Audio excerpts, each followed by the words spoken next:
That is exactly what I needed to hear. Thank God someone here knows what they're talking about. That's us. That's right. Gotta love this American ride. You need to take the time and get the full picture. Come on, turn the radio on. It's Saturday and I won't be long. Don't get me wrong, I love the ladies. I mean, they rev my engine, but they don't belong in the newsroom. It is Anchor Man, not Anchor Lady. What do you want from me? I'm not America's sweetheart. Goodness sake, kid. Keep your voice down. Your father's listening to the radio. I'm not America's sweetheart. This is the Annie Frey Show. Welcome back to the Annie Frey Show. Happy, beautiful Tuesday afternoon. It's like 80 degrees outside in St. Louis, and it's going to snow tonight. And if you're listening to this on the Odyssey app and you're not in St. Louis or you've missed St. Louis, maybe I know there's some people, I hear from you every once in a while that you've moved to Florida, but you still come back around on the Odyssey app for the Annie Frey Show, which would be 1 to 4 p.m. Eastern. If you missed St. Louis at all, or if you're like, why did I leave St. Louis? It's because it's going to be 81 today and snow tonight. That's just the weirdest thing ever. But when you live in the Midwest, you get all 4 seasons in one day. And we're about to enjoy that here. There's a lot of news going on. There's a lot of developments in news. Brad, I would say that today is one of those days where a lot of things are, the ball's moving incrementally down the field. Like it's crossing over midpoint, the 50-yard line. Yeah, I would say we're almost getting into the red zone on some of these news stories. Some of them that are real big. Yeah. Like we got the first down, we're threatening, but we're not quite there yet. One of those things that we haven't discussed a whole lot about is a looming government shutdown.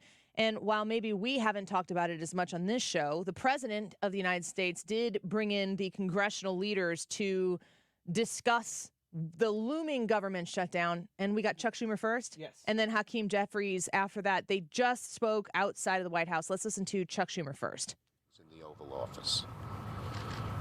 The 4 of us all together led. First person to speak was Leader McConnell.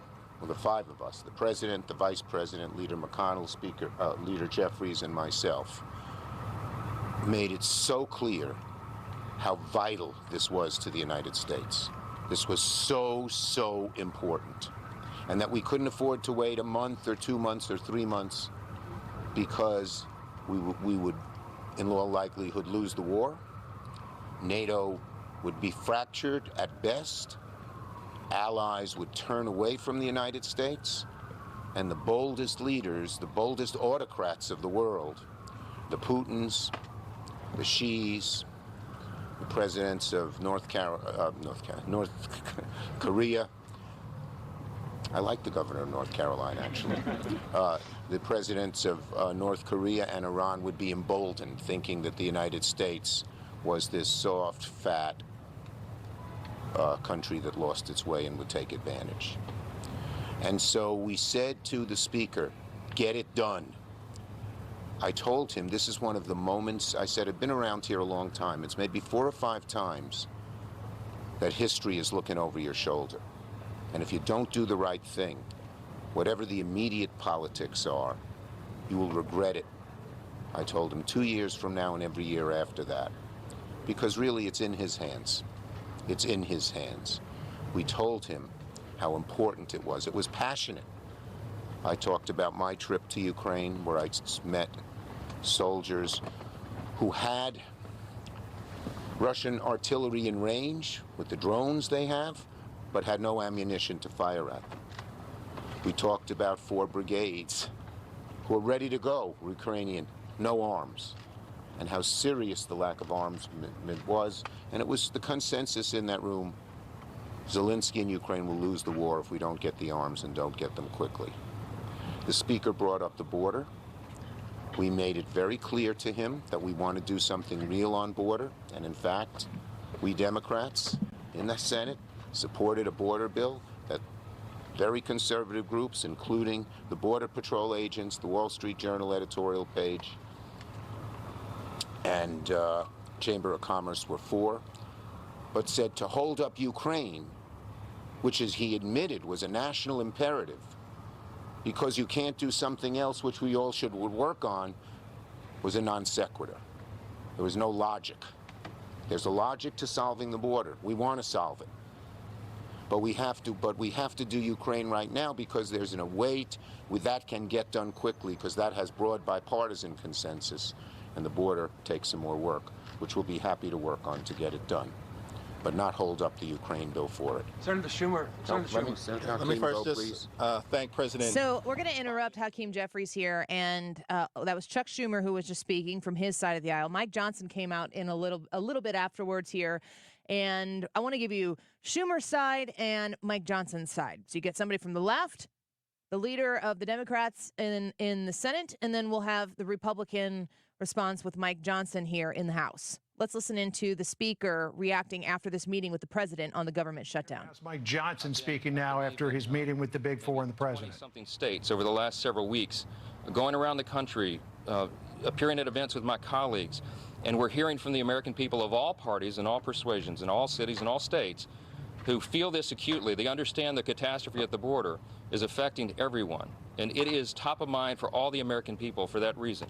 So I brought that issue up repeatedly today in that room and again one-on-one with the president. I think that's our responsibility to bring that up. The other big priority for our country, of course, is the funding of our government.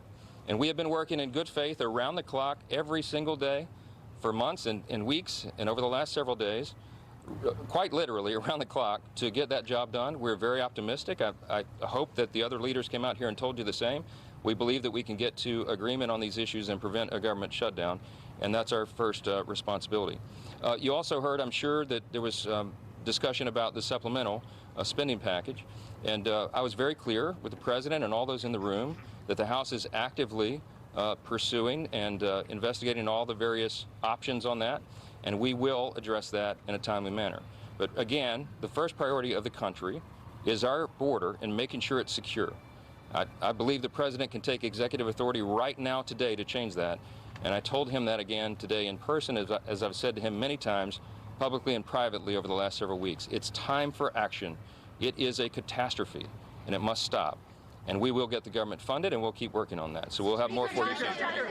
Is that it? Okay. So I really like what I heard Speaker Johnson saying there at the end. If Joe Biden is going to shuffle out in front of the border wall in Texas to mumble through something about how the Republicans want to keep the border open, nobody's buying that.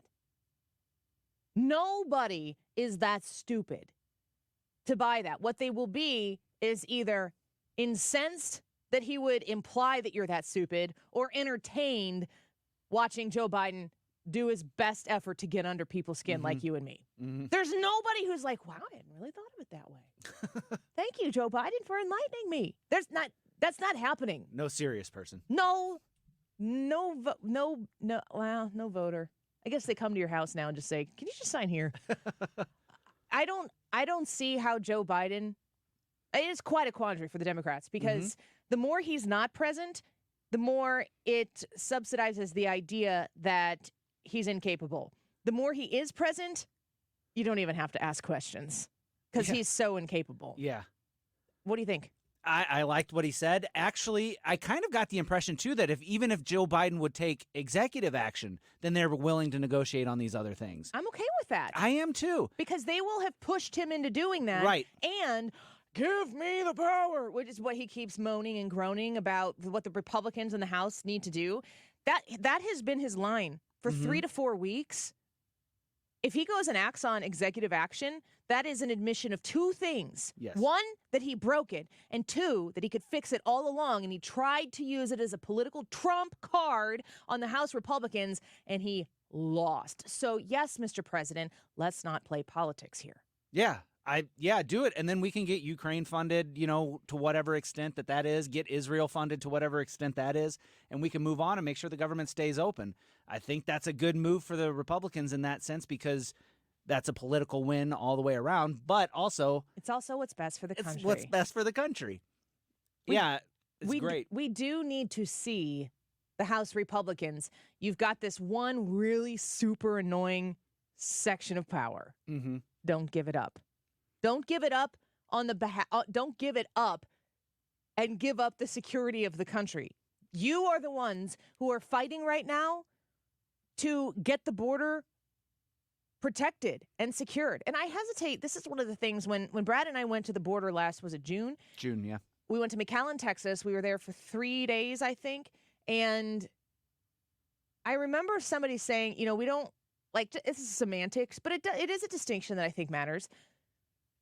It's not about closing the border, because everybody out there, not everybody, the majority of people out there understand that immigration is a really important thing for the success of the United States of America, that immigration is good, that the idea that people who want to come to America and become Americans is what makes America successful, because it's been happening for centuries now. But the idea that you would want to seek out America and become American, let's define what it means to become American, because this BS at the southern border is not American.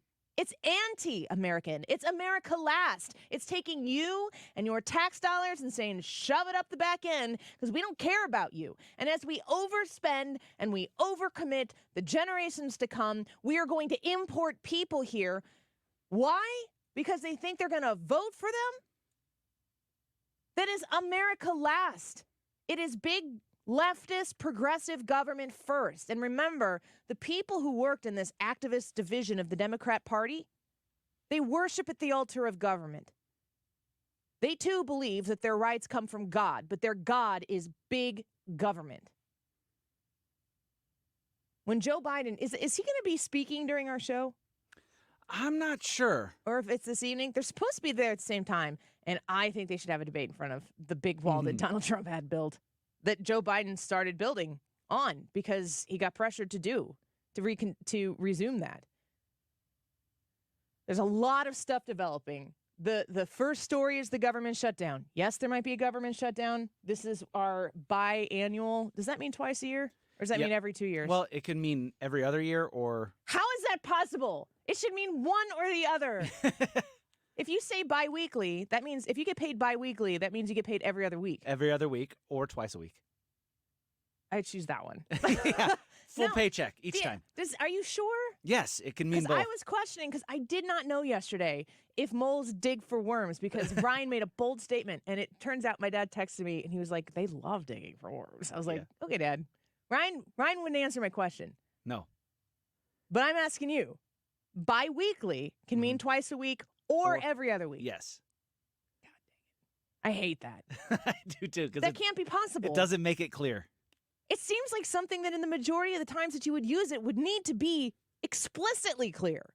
If you're told you owe money bi-weekly, don't you want to know what that means? If you're going to get paid money bi-weekly, don't you want to know what that means? Yeah. Why was I talking about? Oh, yes. We talk about government shutdowns twice a year, and we're back to it, and we're going to see what this Congress decides to do. And I, for one, hope that the House Republicans retain their spine and ensure action out of this president or out of the Senate, but I think maybe you're more likely to get it out of the presidency, because the president, it really took a political catastrophe for the presidents to start paying attention to what's going on in the southern border, but we're clearly there. I want to see Mike Johnson push the pedal to the metal. And I'd be interested to hear what you think about it in case there's something he said there that I missed. So let's take a quick break. The YouTube live chat poll for today. Michigan votes today, right? That's happening today. Michigan is voting today. Michigan is a really consequential state in the general election. Rashida Tlaib, I think, is the one who's telling Michigan voters to not vote for Joe Biden. Uncommitted, I think, is the phrase, because she's trying to make a statement for Palestine. And so maybe Joe Biden has trouble in Michigan. That's big trouble for Joe Biden if he has trouble in Michigan. Nikki Haley and Donald Trump facing off in Michigan as well. When will Nikki Haley stop running for the Republican nomination? The YouTube live chat poll is, will Nikki Haley run third party if she loses the GOP nomination? What do you think? Let us know. We'll be back in just a minute.